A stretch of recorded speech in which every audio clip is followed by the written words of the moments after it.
Okay, partner, you can get up and go home now. Great job. Oh, for the life of a stuntman, huh? Oh, that's right. That was rough, I tell you. Right.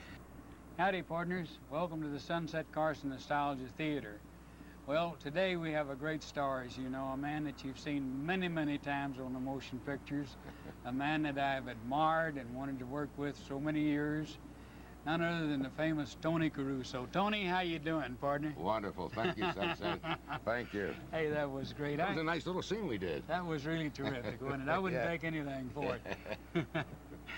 Tony, you started out in show business as an actor, or Yeah. Right after I got out of high school, I used to hang around a tent show, and when I graduated, they were doing shows, and I went right to work with them at 18 years old, and I haven't been out of show business since. And that was under canvas. That was, you know, the old-fashioned stock company, man, yeah. where we did one every week, no matter how good, how bad, a new show every week. 104 shows in 2 years' time. It's a lot of fun working under canvas. Yeah. Oh, yeah.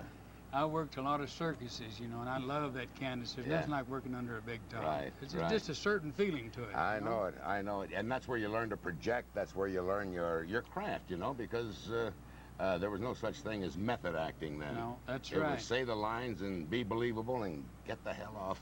You'd walk out there to an audience, and if you didn't get that audience in your hand in the first 2 or 3 minutes, you were lost. You know, you had to come in with another piece of dialogue to get them in your hand, because otherwise, if you did, you'd have no house there in the next show. That's you know? right. That's right. That's right. Oh man, you can learn so much on that road. And then you went from there into.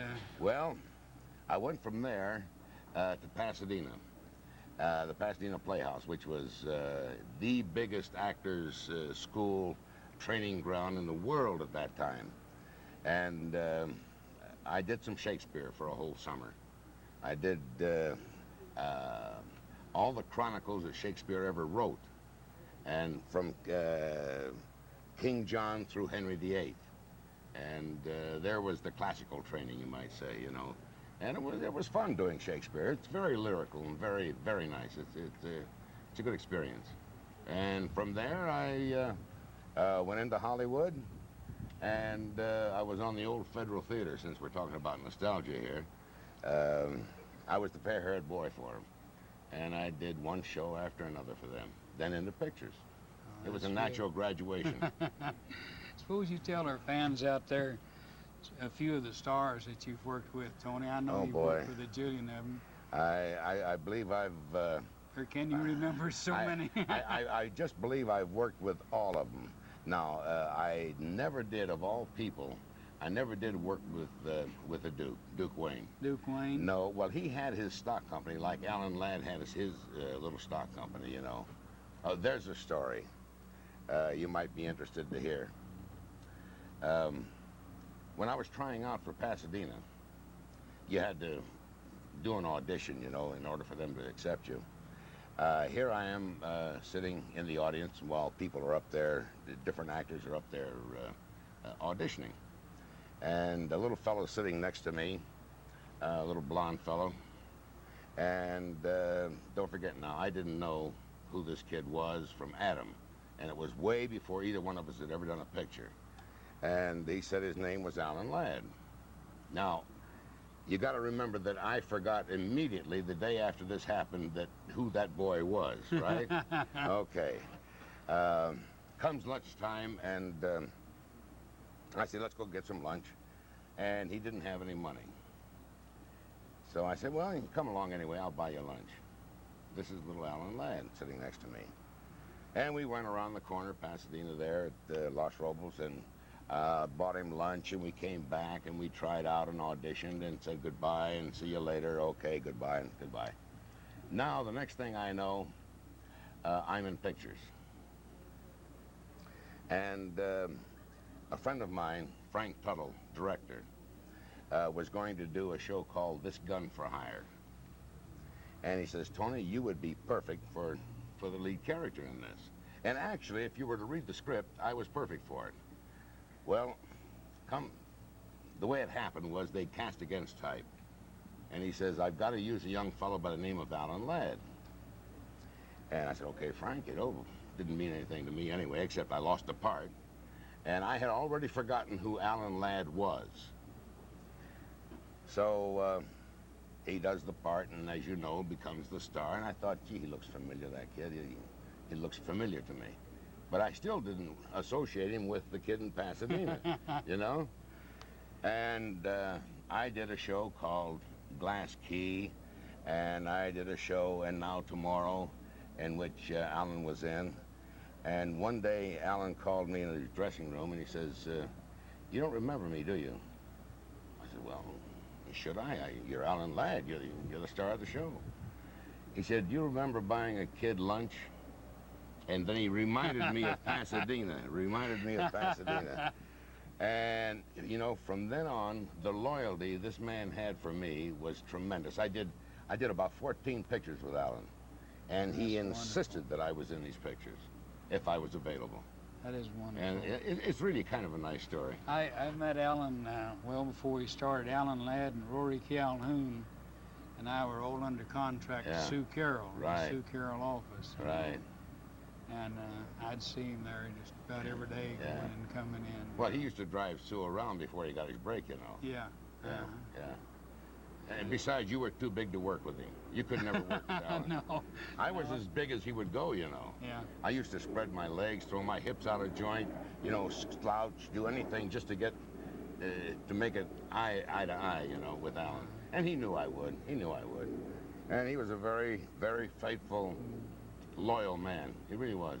Really was. Yeah, he's a wonderful actor. I love that Shane. Yeah. And of all the darn pictures, I had to be out of town on location when they cast Shane. And I just thought, well, that's just another picture, you know. But I wish I had been in that. Of all his pictures, I wish I'd been in that one. That was a great movie. I know it. That was really great. I know it. But I did The Big Land with Alan. I did The Iron Mistress with Alan, which all great parts, great parts. And at the time, big shows, big movies. And I don't believe there's anyone in the business I didn't work with, except I didn't do a lot of the Republic Westerns. I really didn't. I worked at Republic, but they did a lot of gangster pictures there too, you know. And then I swung into Westerns and I played Indians, as you know, and I played Mexicans and bandits and everything else. Yeah, we was watching you the other night on one of the Westerns. I forget what it was. You played an Indian. Yeah. You know, my wife said, look, there's Tony. Yeah, right. Well, it's fun. You know, I enjoy the actual work, strangely enough. And you come home and you feel like you've done something, you know? Yeah, you do. I love live audiences. I've done a lot of circus, you know, overseas. I worked British Show on Earth in Australia, you know, and Tasmania. I have a little daughter who was born in Tasmania. Oh, really? And I love meeting people that way, you know, working out and live audiences. I've never worked a circus. I've never worked the circus in any way, manner, shape, or form. I think it would be fun, but I don't know what I could do in it, you know. They're an awful lot of fun. I'd always worked in one. You know, not always. I did about 4 or 5 big ones. Yeah. And, you know, as a dream as a kid, I'd always wanted to do it. So I finally wound up doing it, you know, and taking a trip around the world. A Wild West show about 5 times. And I've never done that. It would be an experience for me. I think I've done everything else. I don't know, something you might be interested in. Remember when Major Bowes was very popular? Yeah. Now this is, I took a trip back to Detroit one year. I hitchhiked. I had an uncle in Detroit. And one summer I went back to Detroit. And I was broke. I mean, flat.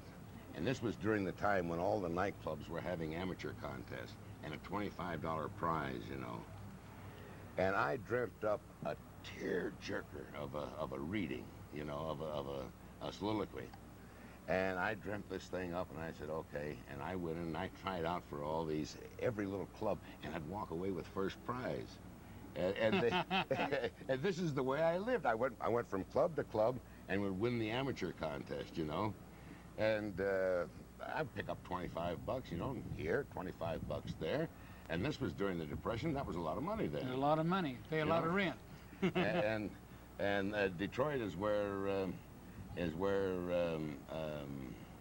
Hi-Ho Silver, you know, the Lone Ranger came out of, right? Yeah. Mm-hmm. And I did some radio Lone Ranger there, which was kind of fun at the time. I mean, it's just a little incident that how I made a living at one time, you know. Radio, television, Yeah, stage. right, That's wonderful, you know. right. It's really swell. For a time, when I was doing these amateur things, there was a little dancer got a hold of me.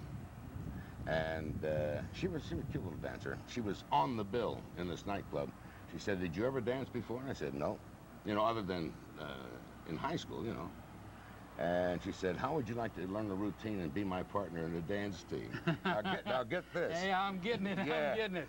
And Tony all of a Caruso sudden- dancing. Right. Well, I did that for about, I guess we stayed together maybe 3 months, you know. And we learned a routine and a waltz and a tango. And then I would do my reading, and she did a single, and we had an act. And we played around Detroit and played around. It was amazing, you know. I even did some burlesque at one time. I'll be Straight man.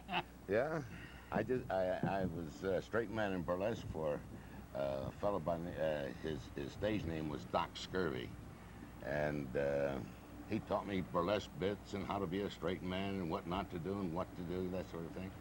It was fun. It was all fun. That's wonderful, Tony. You've had a great life in show business. You're like me. You wouldn't trade it for nothing. No, sir. No regrets or nothing. It's been good to me. It's been good to me. Well, Tony, I can't thank you enough for being our guest star on the Hollywood Nostalgia Theater today. I've had an awful lot of fun.